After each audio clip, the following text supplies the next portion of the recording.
our colleagues in the Northern Ireland Tourist Board. We've spent more time with the industry here in Northern Ireland than we've ever done, and I think there's an onus on us to make sure that whatever we do, we have an agreed strategy and we move forward in a cooperative way to make sure we maximise the potential from this growing sector that we all are part of.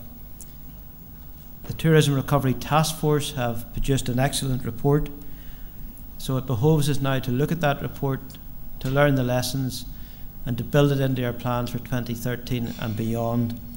And I just want, on behalf of Tourism Ireland, to acknowledge the incredible work that everyone involved in the Recovery Task Force put into that excellent document. I'd also like to acknowledge here, given the audience, that it has been a record year and more people from the industry have worked alongside Tourism Ireland at our events in 2012 than any previous year, and we want to thank you for your time and commitment to bring these events to life and to have real people out in the various countries telling their story, and it's been quite incredible. So I'm going to leave it to our Chief Executive, Niall Gibbons, to outline the ambitious plans that we have for 2013. And when you think of 2013, let's not forget that we bring some of the legacy of 2012 with us. We still have Titanic Belfast. They are forecasting spectacular numbers again for 2013. We still have the fantastic visitor centre to complement what we have at the Giant's Causeway. And then add to that the UK City of Culture, the World Police and Fire Games, the G8 Summit, which I believe is coming to somewhere in Northern Ireland, Minister. So with all of that, I think we can move forward with renewed confidence and look forward to an exciting year. So the G8 Summit brings me nicely to my final point, and that's just to acknowledge the leadership and commitment of you, Minister Foster. In the last year, I've become a frequent flyer up to Netherley. The flight time's about 5 minutes from my office, so that makes it a bit easier. But there's been an incredible amount of work behind the scenes with the Minister, with your officials, and with everyone in this room, and we want to acknowledge that. So I look forward to continuing to work with you, Minister, as we set ambitious goals and we try to, within this exciting sector, achieve results that are going to take us back to the levels that we once enjoyed.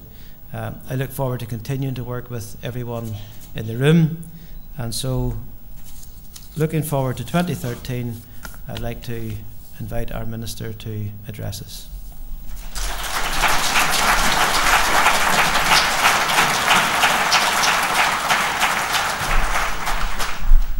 Well, thank you very much, Brian, and it is good to see so many of you here today for the launch of our Tourism Ireland 2013 marketing plans, Global Connections for Tourism Growth. And I think the strength of the turnout today really underlines yet again the importance of tourism, not only at a macroeconomic level, but as a generator of economic activity and employment in communities right across Northern Ireland. And I think that's part of the strength of the tourism industry, that it is something that isn't just in one part of Northern Ireland, but is right across Northern Ireland. And I know that, and Brian has already made reference to this, you've seen the media coverage over recent days about our visitor statistics and the disappointing decline that the stats have highlighted, in particular for visitors from Great Britain and overseas. And against that backdrop, today I think is more important than ever. We need to focus all of our efforts on how we can ensure that 2013 delivers for all of our sectors in the industry. And Brian is right, whilst it has been a very good year for most of the sectors, and they have reflected that in what they have told me, there are a few sectors who we need to help and to work with, and we do want to see that all of our sectors benefit, not only in Londonderry, not only in Belfast, but right across Northern Ireland. And I know you have a very busy and interesting day ahead of you. I'm delighted that we and Tourism Ireland have brought in their overseas marketing teams to meet with you, to share their plans, their knowledge of the markets, and most importantly to work with you and to see how each and every one of you can get involved in promoting your own businesses overseas next year. And I do want to thank the industry for the way in which they took up the challenge of 2012. I do remember when Howard Hastings and myself held a small gathering of one team, one voice, and the whole challenge was that the industry and government, Tourism Ireland, Northern Ireland Tourist Board, would all work together to really lift tourism up to the level that we believed it could achieve. And I think the industry really stepped forward and took up that challenge, and I do want to thank you for that, because I think we've all seen the benefits of that. And that's the kind of concerted effort that we need to see continuing, so that we can continue to have growth, and more importantly sustained growth in what is a continuing difficult economic climate. The slow pace of global economic recovery continues to weigh heavily on tourism, not just here in Northern Ireland, but internationally. And I am encouraged by sentiment from people within the tourism industry, from hoteliers, from carriers, airports, visitor attractions and the like, who have experienced a positive year this year. Certainly NI 2012 has been really taken up by people, not just in the tourism industry, but right across Northern Ireland. And part of that was about civic pride, as well as, of course, trying to attract tourism into Northern Ireland. And I'm pleased that that has been a successful part of what we tried to do. For Tourism Ireland's part, we mounted an extensive promotional campaign across the world, reaching over 100 million people with exciting new news about Northern Ireland, exciting new and positive news about Northern Ireland, and I think that's what we wanted to promote. We kicked off with a launch event at St James's Palace in Westminster and profiled across all of the world our key milestone events throughout the year. The opening of Titanic Belfast and the Titanic anniversary, the Irish Open at Royal Portrush, the opening of the Giant's Causeway Visitor Centre, and world-class events and festivals like the Clipper Round the World race, the Peace One Day concert, the Beckett Festival in Enniskillen, right the way through to the 50th anniversary of the Belfast Festival at Queen's, and many, many other great events and happenings. I always run the risk when I mention a number of things that people will come up and say, you didn't mention my festival or my event, but that's good because it shows how much is actually happening right across Northern Ireland. And I've no doubt that the legacy of NI 2012 will stand us in good stead for the future. And we must remember, as Brian rightly has pointed out, that this isn't the end of all that happened in 2012, but we will continue with all of the product that we now have in the bag, as it were. So 2013 provides us with a great opportunity for Tourism Ireland to roll out its campaign of targeted activities in key markets right across the world, highlighting the many events that will take place here in 2013. And as well as our product strengths, of course, in the like of business tourism, golf, music, food, of course, and motorsport, with the aim of converting the interest in visiting, which we often see registered, to actual travel to come to Northern Ireland and winning more business for you, which of course is highly important. So in preparation for 2013, some of you already know that Tourism Ireland is part of a coalition of tourism agencies with the Northern Ireland Tourist Board, Fáilte Ireland, and a wide range of private sector partners under the banner of the Tourism Recovery Task Force, commissioned a fundamental review of our most important market, the Great Britain market, and it's called GB, A Path to Growth, and we really wanted to look at how we could revitalise our performance there. A review of the US market has already been undertaken as well, and that again will look at how we can drive enhanced growth and to look at that market into the future and what will allow us to pull ahead of the pack.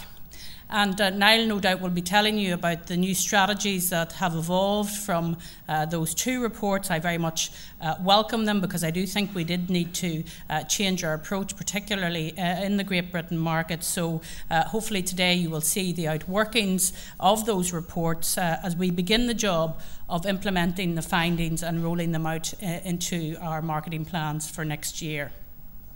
The reports also recommend key shifts in product development and indeed in marketing and communication strategies. And the new segments are likely to hold the key to future growth in these important markets. And to be successful, we must have a sharper focus on the type of very specific and compelling holiday experiences that we will be required to match the needs, interests and indeed motivations of our new target groups. And Niall will tell you more about that later on.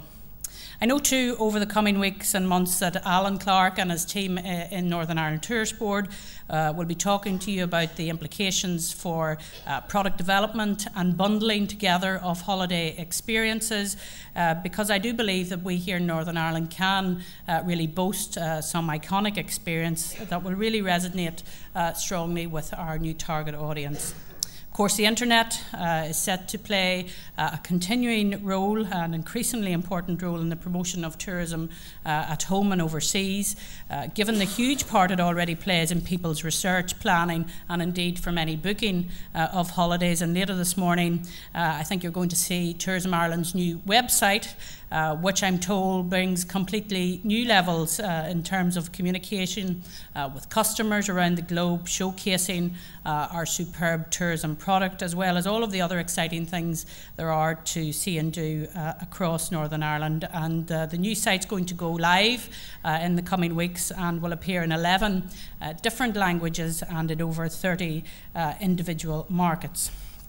More importantly, the new site has been designed to transform both our targeting of potential overseas visitors and indeed the way we present those all-important holiday experiences to them. So we spent a lot of time investing in product over this past couple of years.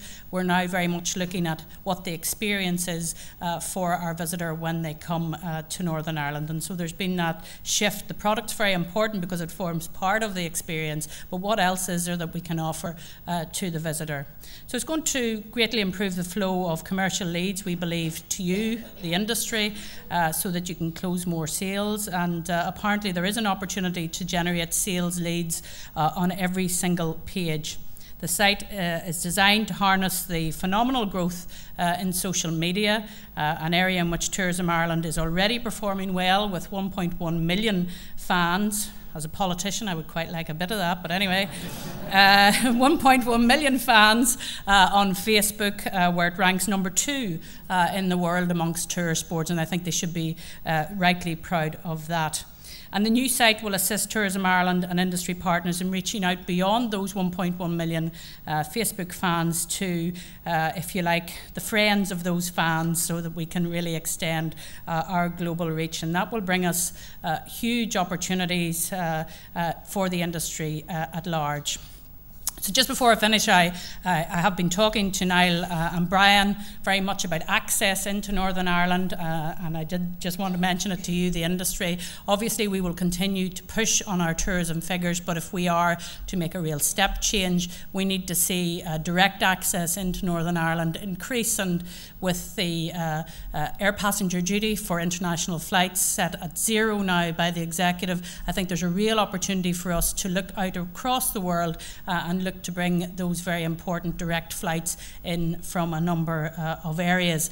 Particularly, I think of Canada and Germany, but I'm sure there's some people right across the room would have other favourites to talk about. But that is something that I'm going to push really hard on in the coming year, because I do realise it's not just going to happen overnight, that it takes a bit of a lead time for aircraft to be put into the position. But I do think we need to have more direct access into Northern Ireland, and it's something I wanted to share with you this morning. So, Despite some of the gloom, and goodness knows there's some of it about at present, I do believe that we have exciting times ahead for tourism next year. There are better days lying ahead, and I do want to wish you every success with your businesses today, with the work you do with Tourism Ireland and with Northern Ireland Tourist Board, and I hope you have a very successful 2013. Thank you for listening.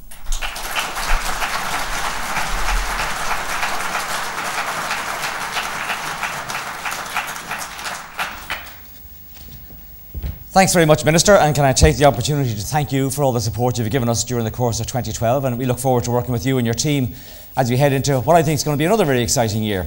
Because from my perspective, the glass isn't just half full, it's overflowing. And I think 2012 has been a spectacular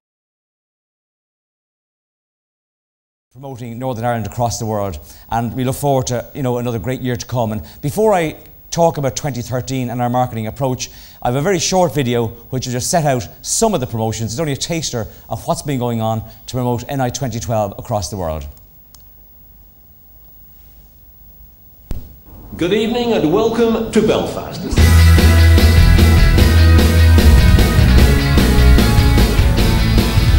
Ireland is a truly remarkable tourist destination. We're launching our programme for the Tourism 2012. It's a very exciting year for us.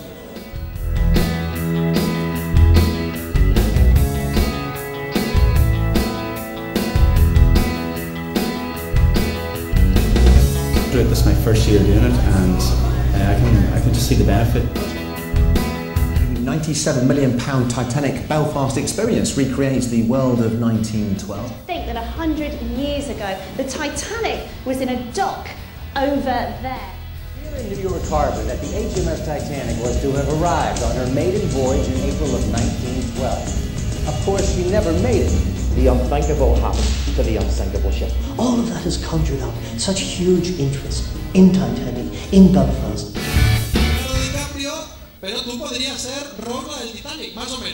Armagh is Ireland's oldest city, also one of her smallest, and a major focal point for religion in this island. There was history. Then there were true stories. Then there were big stories. Kommst du nach Nordirland, den Giant's Causeway zu besichtigen? Oder zu sehen, wo die Titanic gebaut wurde? Erlebe auch das echte Irland. Spüre, wie es dir unter die Haut geht. Irland. Sehen, spüren, erleben. Jetzt Reiseplanen auf entdeckeirland.de/Nordirland.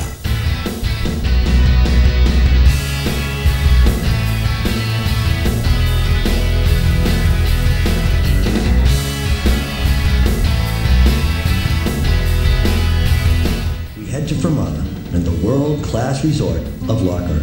Then we head up to Royal Portrush on the Antrim coast. And what Irish tour would be complete without a visit to the legendary Royal County Down? The friendliest, most beautiful place on earth as far as I'm concerned.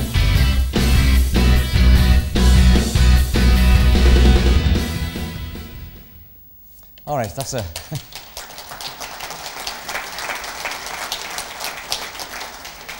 I was going to say, if that doesn't make you feel good, I'm in big trouble.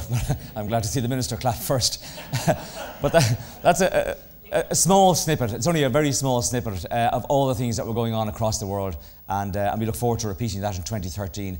In relation to today, we've all our market teams in. They're really looking forward to engaging with you. But before they do, I want to talk about 7 themes. I'm going to concentrate first on the 4 main market areas, and then I want to concentrate on 3 things that span across all the markets, which is Northern Ireland specific promotions, digital marketing, and Derry London, Derry UK City of Culture. So just to take a quick run through the market areas, Britain, as we know, is the largest and most important market for this part of the island. And it's the one where we've seen a decline. And a lot of that has been well documented. The number of British people travelling abroad is now back to the level it was at in 2001. The nationwide consumer confidence index in the UK is at an all-time low. And we know that it's unlikely that we're going to see any major growth in outbound GB tourism in the next number of years. If we're going to win new business from this market, we're going to have to take it from somebody else. And our most likely competitors are Scotland, the Lake District, and Devon and Cornwall. Over the last year, a voluntary coalition of partners, and this is all of them, produced this report. And it's a serious piece of work. And if you're interested in winning business from Britain, you're going to have to read it. There's a lot of information in it, but by and large, what it contains is 3 key things. It contains, first of all, a marketing agenda, secondly, an industry agenda, and thirdly, an experience agenda. and all of us have signed up to it. And I think if we all deliver on what we have to deliver, we'll return this market to growth in the coming years. I'm going to talk about a couple of the marketing aspects, just to touch on them, and our colleagues, Vanessa Markey and the colleagues from GB will be here to talk in more detail later on.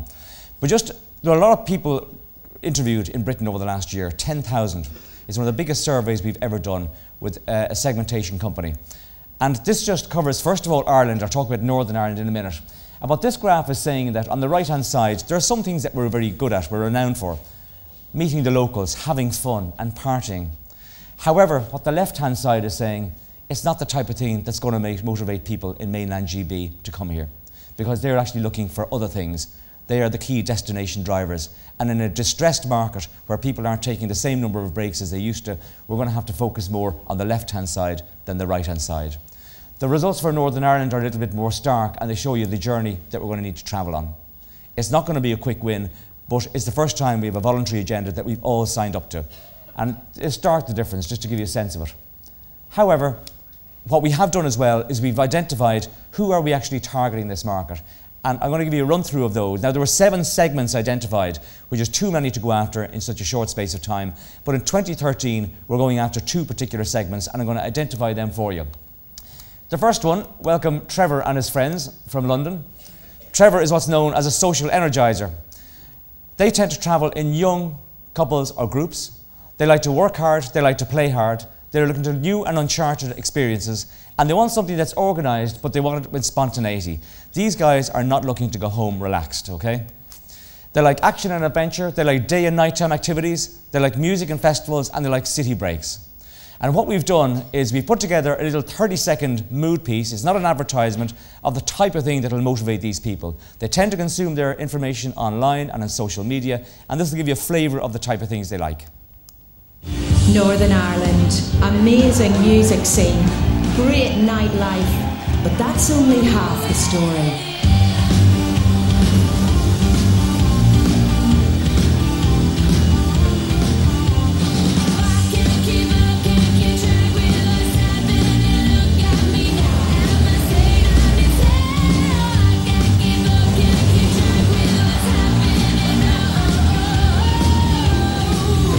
Northern Ireland, great music, great nightlife, great lots of other stuff. So that's the first segment.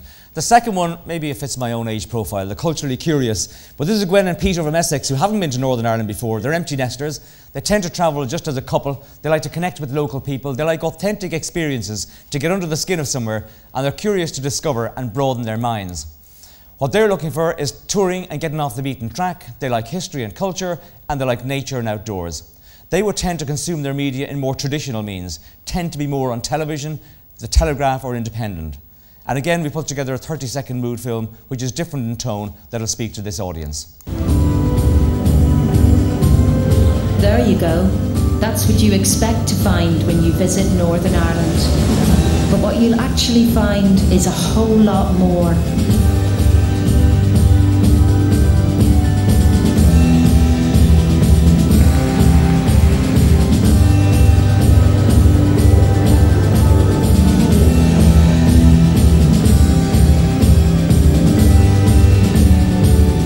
Northern Ireland. Discover our stories, leave with a whole lot of your own.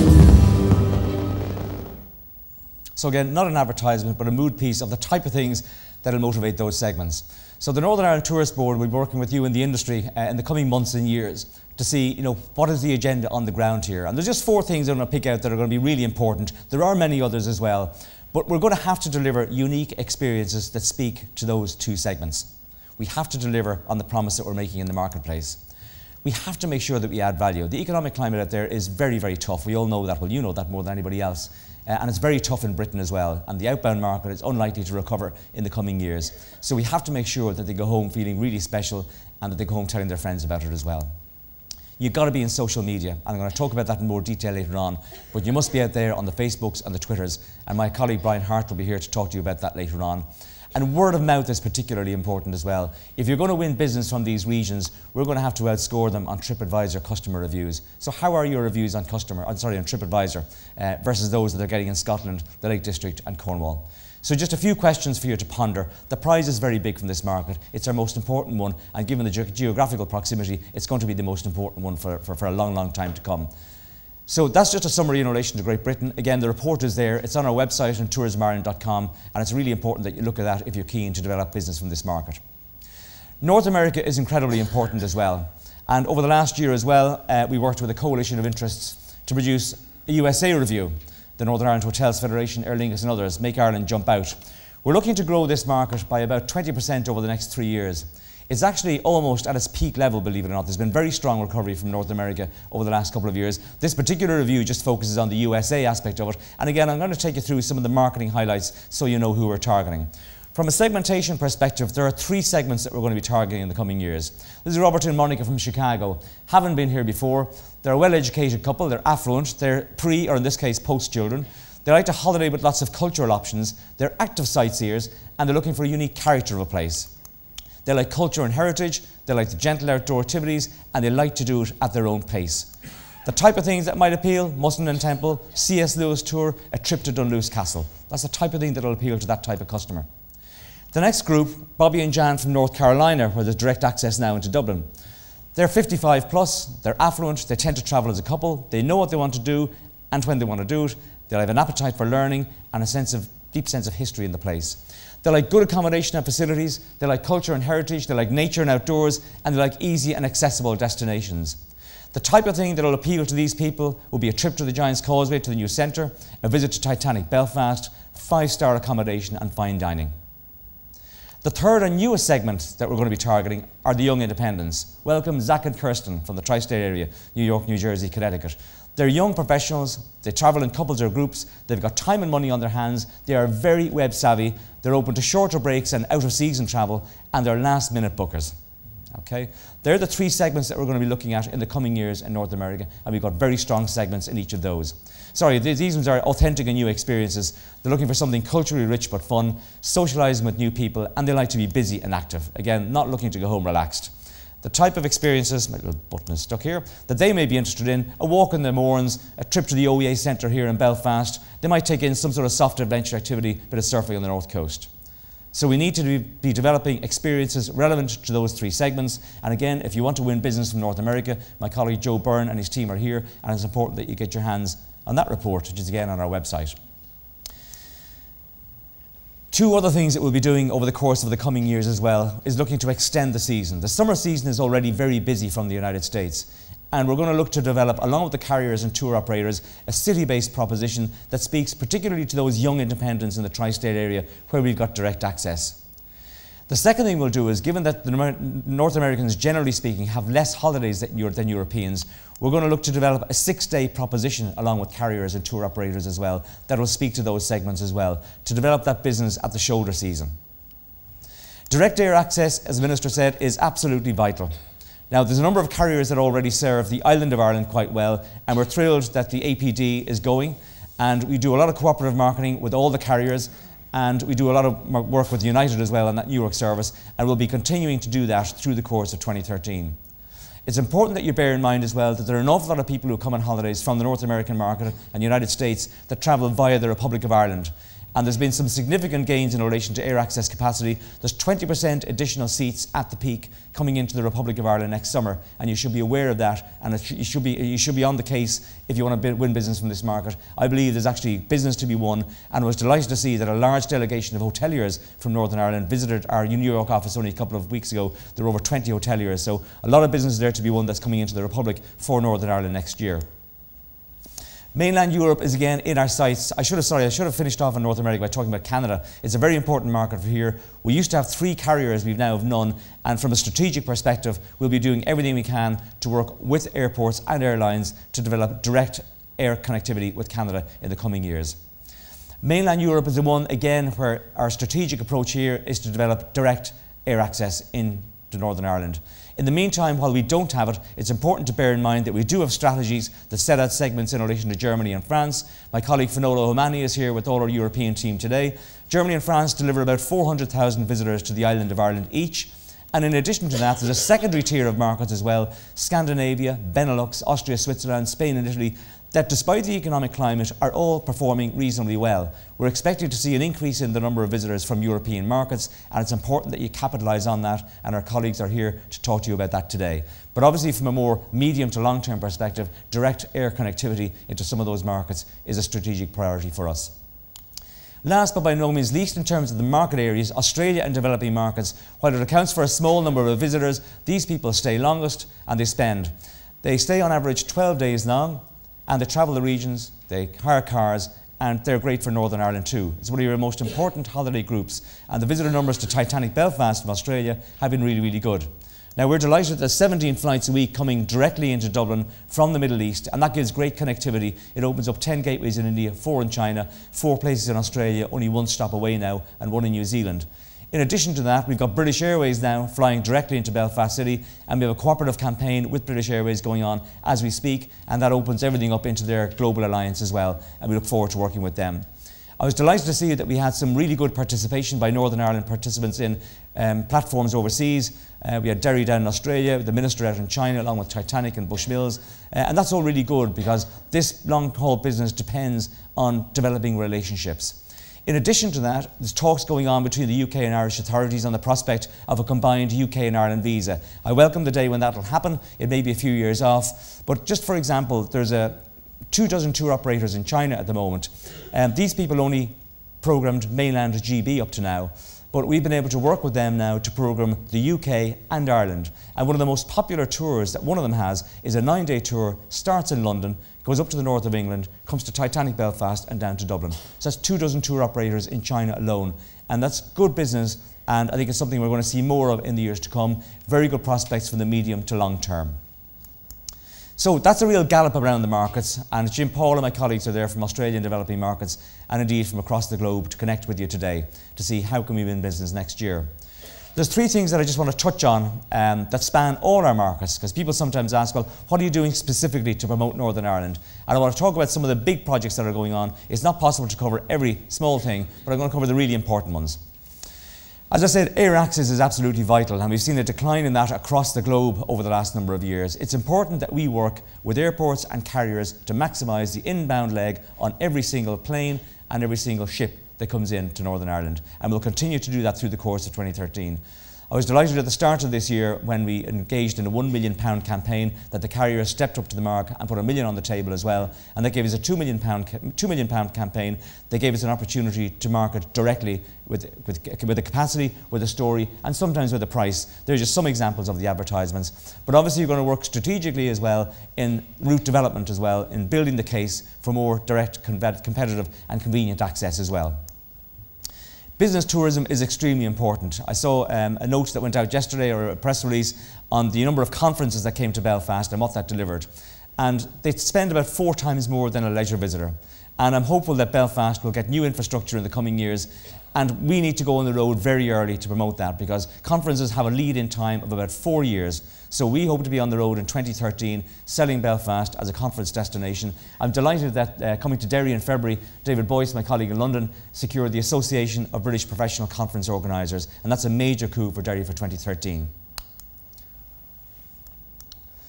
God, what more do I have to say about golf? It's all been said already.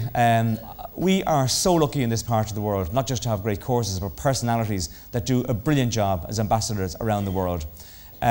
This time last year, the Irish Open wasn't even on the map for Portrush, and I think congratulations to everybody that was a part of that. It was a spectacular success. The feedback from around the world, I know it created a great sense of civic pride here, which is very important, but that did resonate everywhere. We have an amazing feedback from around the world in relation to the hosting of the event and how well it went, the personality of the golfers around the courses and the type of things that they said.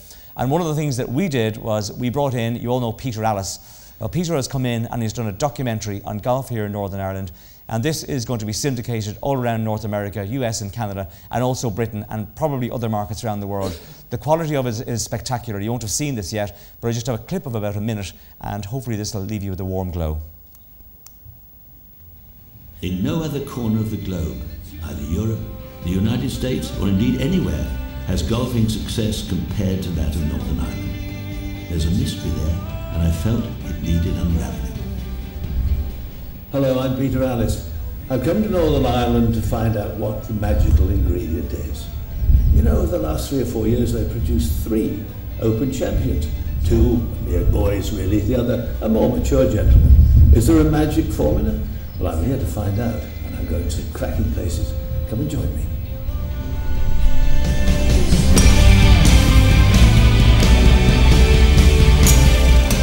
Obviously got a lot of people very excited, and you know it's shaping up to be a great week. It's just as good a test to links golf as you play anywhere in the world. I mean, people are proud of this golf course, they're proud of this part of the world, and you know, they're coming out in their masses to really welcome you know, a great European tour. You know, with all the spectators and the figures that are due to come through the gates, it'll be a wonderful event. It brings back so many good memories, and you know, you can feed off that. You know, any Irish player would be very proud to have the Irish Open on CV. Get the business head screwed on from the word go, because if I don't, it'd be very easy just to enjoy the crack. Clearly Northern Ireland has been doing so much right. It's the envy of the golfing world for its phenomenal successes in the game. These didn't just happen by chance, so perhaps we found at least some of the answers for which I came looking. If they could only bottle it.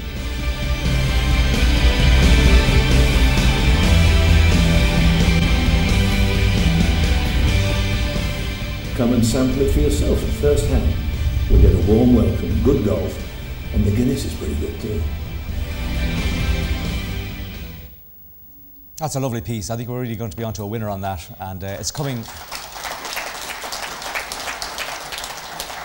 It doesn't do justice to the whole programme, but I mean, just with everything that's going on in golf and this part of the world, I think we really are backing a winner on that, so I'm really looking forward to seeing it, and we'll make the full programme available to you when it's broadcast.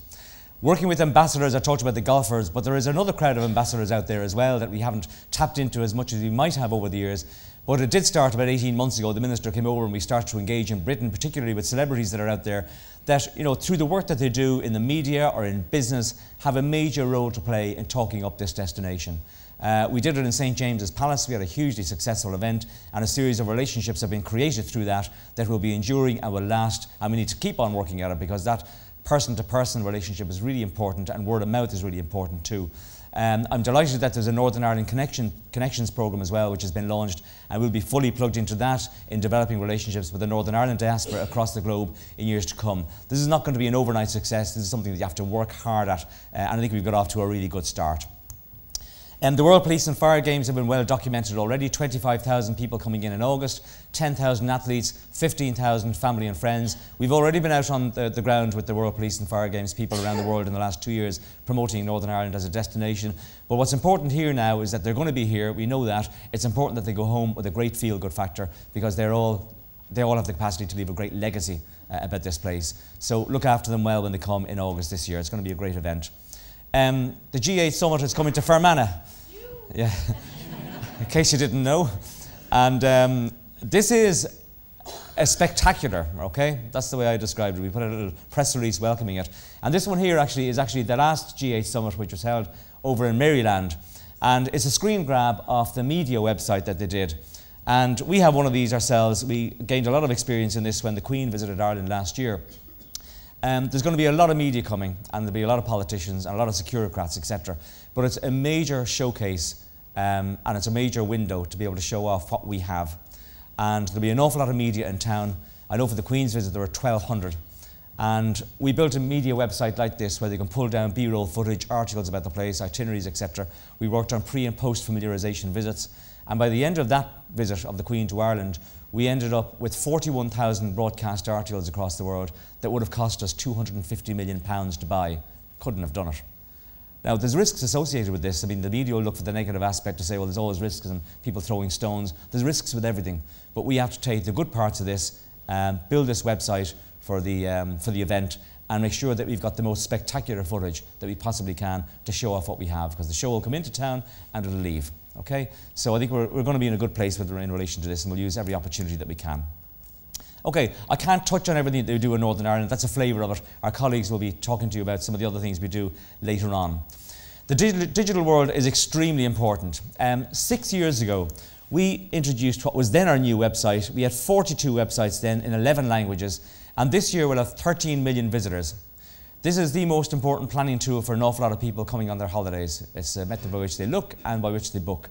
That's a 15% increase on last year's numbers, driven mainly by our new Titanic website, which we launched this year, which is a great success. In addition to that, this website 6 years ago was built at a time when there was no Facebook, no Twitter, no YouTube, no LinkedIn. It was also built at a time when we didn't have iPhones, tablets, Samsung Galaxies, all that sort of stuff. So there's been an explosion in new digital devices. There's been an explosion in the way people are looking and booking online.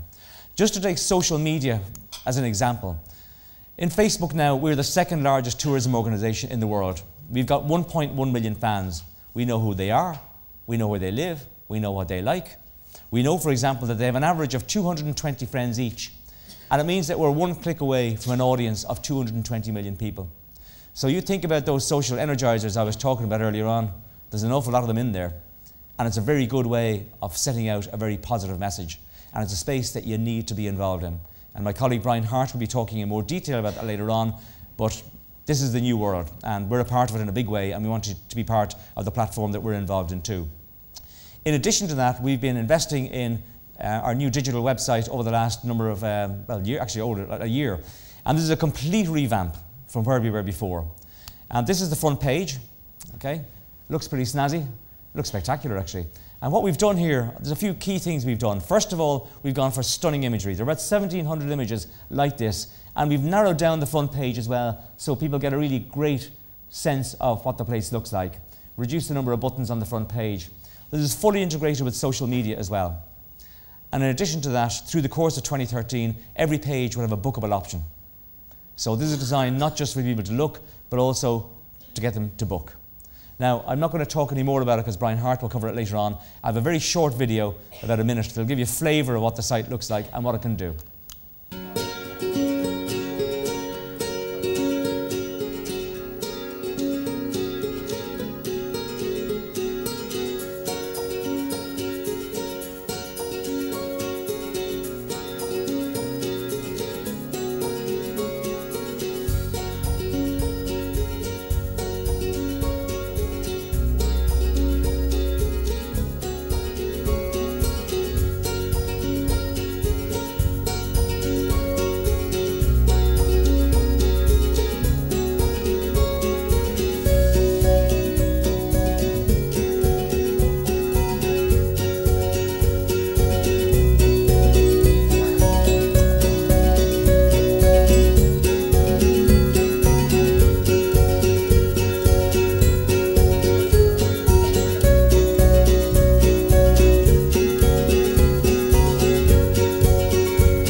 So again, just a snapshot, I mean, made to look really good on digital devices, really strong photography, and my colleague Brian Hart will talk to you about that later on. We're really excited about it. It'll launch in a few weeks' time, fully operational already for the season in 2013.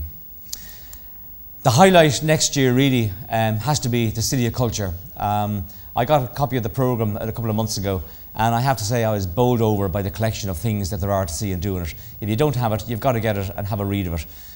There's everything from the traditional to the new. I mean, the Flacchiola is coming in August. That'll inject about £20 million into the local economy.